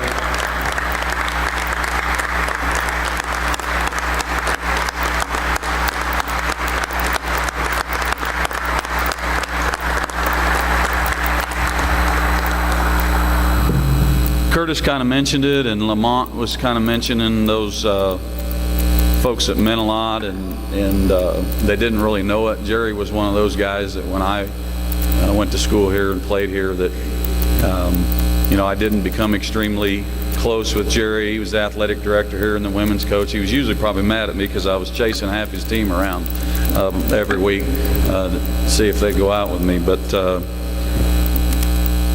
I watched from beyond. I just watched Jerry.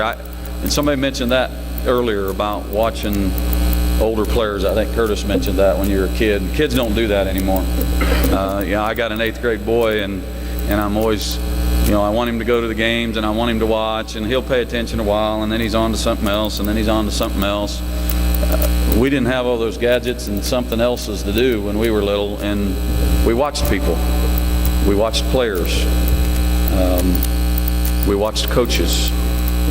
I watched Jerry, and I never thought about it until just right now. Probably one of the reasons why I'm standing here today in the capacity that I am in my professional career is I got to spend 2 years watching Jerry and what he was doing and how he was doing it and how so many people appreciated what he was doing. So thanks for being here today, Coach. And I'll get to the end and make sure I didn't forget anybody that slid in when I wasn't looking, but I tried to mark these off as I was watching from the class. He'll be here tonight. With us today, a current Booster Club board member who's been actively involved in this college for a long time and went into the Hall of Fame in 2004 as a contributor, a former basketball player here, and a wonderful, wonderful man. How about a big hand, ladies and gentlemen, for Kevin Sundahl.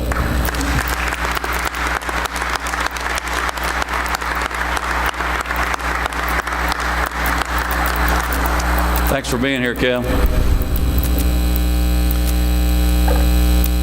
This lady's been mentioned 10 times today in the last hour and a half, and that's probably not an exaggeration. And we're going to mention her again, and I got a big hug from her before we started today, and I'm going to get a big hug from her when we get done today.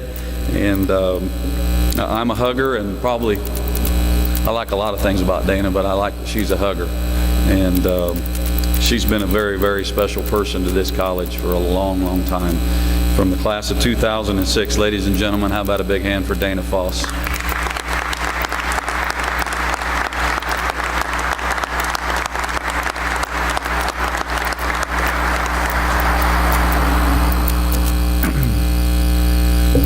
I see a name here, and Danny is no longer with us, but most of you know that Craig Biggs is our head baseball coach here. And Craig has done a really nice job for us, and we appreciate having him around. And Brent, did I say Craig? You're getting ahead of myself. Brent Biggs is our head baseball coach, and his father, Craig, is here today. And Grandpa Danny was a longtime contributor to the college and went in the class of 2007. So to recognize Danny, his son Craig, would you stand up here today and be recognized, please? Welcome.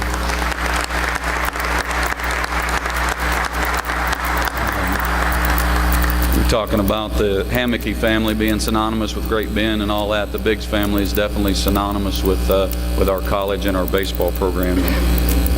Danny is a contributor, and Craig a contributor too, and then certainly with Brent being our head coach now.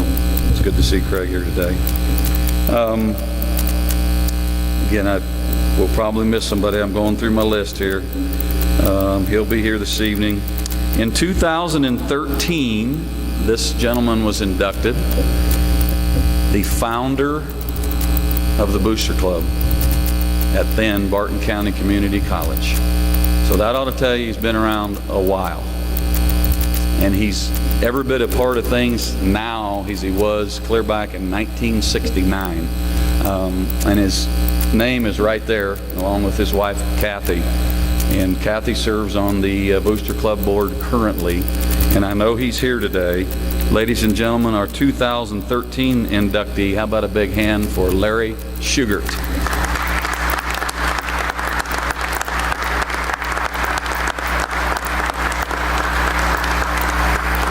Thanks for being here today, Larry. I think they'll be here this evening. And we got a newbie who's here with us today, and it was so good to catch up with this gentleman last year. He came into my office and we swapped stories. He told most of them, but I swapped a couple, and he had a lot of good ones, and he had a lot of good ones at the induction ceremony last year. And I knew him for a long time, but I didn't know him, and it was really good to get to know you last year on a more personal level. And had one of the most exciting and fun induction speeches last year. But with us today, a 2016 inductee, a part of the track program here. Ladies and gentlemen, how about a warm welcome for Ray Seib.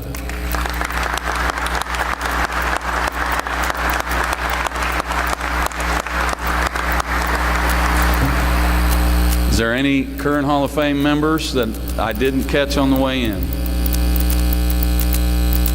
Whose family? Manelli?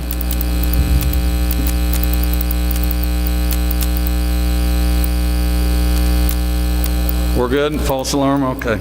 Dave, you're always giving me false alarms. You're going to give me a heart attack one of these days. Again, we will recognize all of our current Hall of Fame members before we introduce our new inductees between games this evening, and there will be some more that will be present, but we certainly enjoyed having you with us this afternoon. There's some, and these folks have been brought up several times today too, and I'm going to bring up Ron Mason here to introduce you to these folks. And I can tell you, as a student athlete, watching from afar, those at every other college that envy what we have, and then certainly in my direct relationship with them as athletic director, without question, we have the best booster club in the NJCAA, and certainly within our conference. There are so many that are envy of us. How about one huge round of applause for our Booster Club board who is with us today.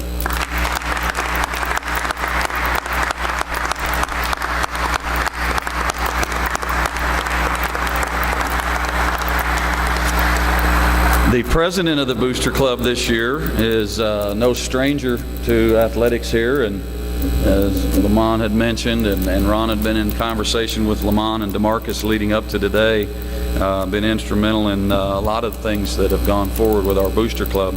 And serving in a second, third, fourth, fifth term, I'm not sure what it is, and Ron probably couldn't even tell you how many times he's been involved. But he is our board president this year, and I'll bring him up to introduce the Booster Club board members that are in attendance this afternoon. Ladies and gentlemen, Ron Mason.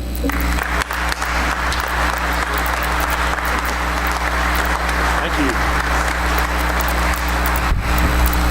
First, I really want to thank Dr. Heilman and our athletic director, Trevor Ross, for supporting the Cougar Booster Club.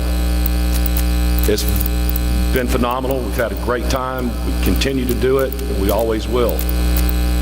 Congratulations to our new inductees into the Cougar Hall of Fame. Glad to see you here. We appreciate it.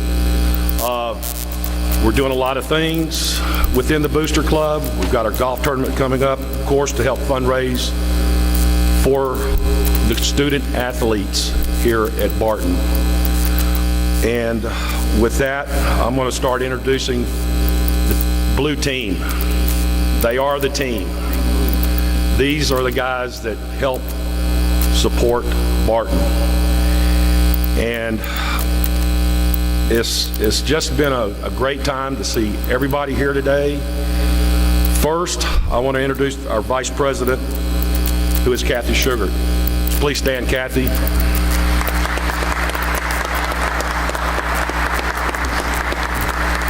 Second is our treasurer, and I'm not going to butcher his last name, but he knows who he is.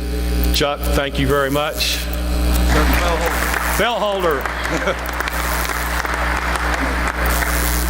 The rest of our team, Alan Carruthers.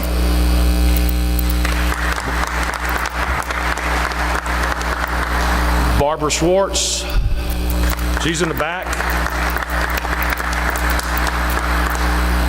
Cole Reif, he's also the voice of the Cougars.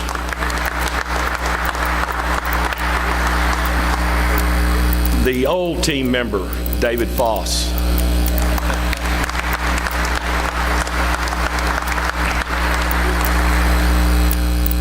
Dick Kaiser. Is Dick here? Did Dick leave? Dick was here, I saw him. Eric Gotchi, chairman of the golf committee. Did he leave? Okay. Kelly Miller. Been a long time for Kelly. Kevin Sundahl.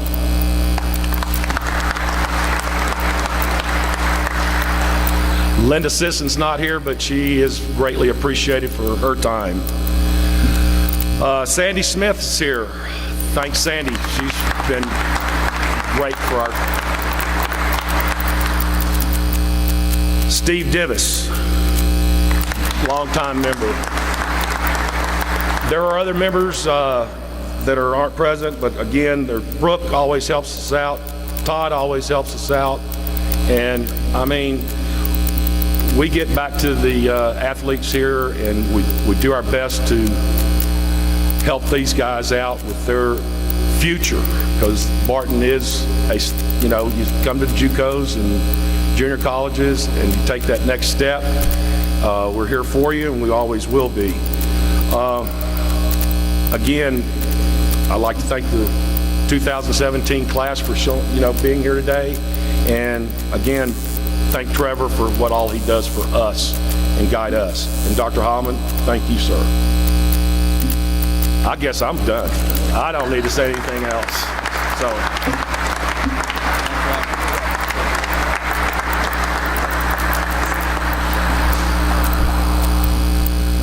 Okay, before we move on with the schedule the rest of the day, it's been mentioned several times about eating and being hungry. That's probably where Dick and Gotchi went. They're in there eating all the food up. There are a tremendous amount of people that I need to thank today, and I know I'm going to forget some. I'll start with those people you surround yourself with. Todd Moore's in the back there, the shorter guy. I won't call you short, Todd. He's just shorter than I am. We can't hardly see him behind the TV, but he's my assistant athletic director and sports information director, and he does a lot of things around here to make the wheel go round. And anybody that knows Todd or has been associated with him here at the college is very proud to have him on our team. So how about a big hand for Todd in the back there?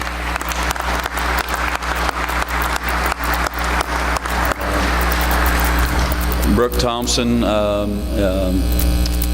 hate even trying to rattle off his title because he wears about 8 hats, but he's kind of everything. He deals with hyper, he deals with eligibility, he deals with compliance, he deals with facilities, he deals with student employment, and most of all, he deals with me. And it was kind of like what Curtis was saying, that's what I'm supposed to do. I thought we were supposed to do that, and Brooke's one of those guys. And so how about a big hand for Brooke Thompson? He's sitting back here in the back.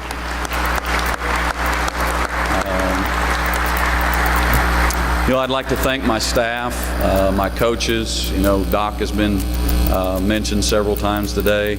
We have the finest athletic trainer in the history of community college, and I know he will be up here one day. But we're not going to do that till he retires, and I'm hoping that's 10, 12 years longer, Doc? Probably not quite that long. I keep working on Doc. We're going to work on a 20-year contract. I'd like to thank, we introduced Hall of Fame, current Hall of Fame members. I know there are other Hall of Fame members that are sitting in the crowd today that'll be standing on this stage one day. We thank you for your attendance today. Everything that I'm going to bring up in terms of thank you has been brought up today, but I want to thank my boss. He's probably going to fire me tomorrow. We talk about being close with your boss, and I get up here and I don't even have a chair for my boss, and he has to go out here and sit in the yellow chairs. But Dr. Hammeke has been instrumental in so many things that have gone on here since I've been here in 6 years. The facility improvements that we've been able to make.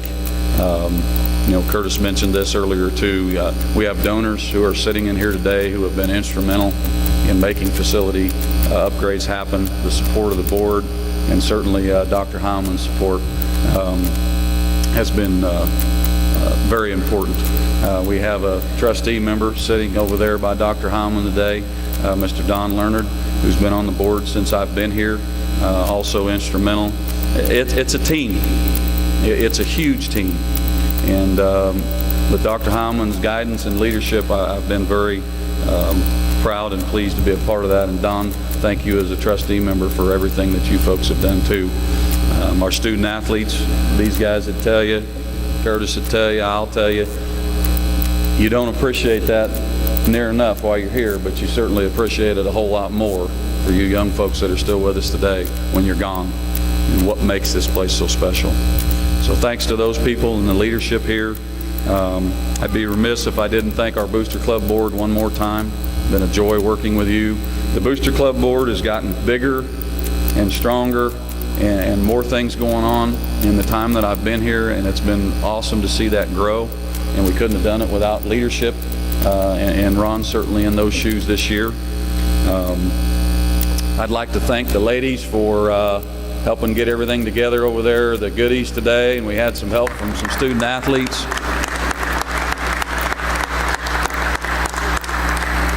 I'm going to brag on my mom. My mom makes those cakes every year, and if you haven't had a piece of cake, you need to have one. And if it's against the rules, throw them out today. You need to have one. But please, people are going to conversate. We're going to visit a little bit. We're going to take some pictures. Todd's going to be lassoing everybody for pictures and stuff here when we get done, which is good. But take some time to get some punch and cake and that kind of thing when we adjourn here. For all the current Hall of Fame members and your family, and all the inductees for this year, the presenters and your family, there's a classroom. This would be kind of like explaining where the restrooms are. Who built this place anyway? Jerry, we're going to have to talk about when they added this. There's no restrooms on this lower level, and Jerry's going to tell me, well, they cut it out of the budget and everything else. But the classroom, if you go past those tables all the way down to that corner and turn right and then turn right again, that's where we're going to feed y'all. So once we get done with pictures and visiting and all that stuff, we will feed you. So that should happen somewhere around 4:30ish, which would be 20-25 minutes from now, and then we'll flow right from that meal into the basketball games. The women's game starts at 5:30. And we will recognize all of the Hall of Fame members and our new inductees between the two games tonight. We host Cloud County Community College at 5:30 and 7:30. For those that I forgot to thank and recognize today, I'm sorry. It's been a long week coming up to today. It's been a great day today. And somebody asked me earlier, how you doing? And I said, well, ask me at 10:30 tonight. I'm just hoping everything continues to go smooth today. But before we get out of here, one last time, I would like to say congratulations, and we all should say congratulations to Curtis Hammeke, Dr. Perry Smith, and Lamont Roland, the 2017 Hall of Fame class of Barton Athletics.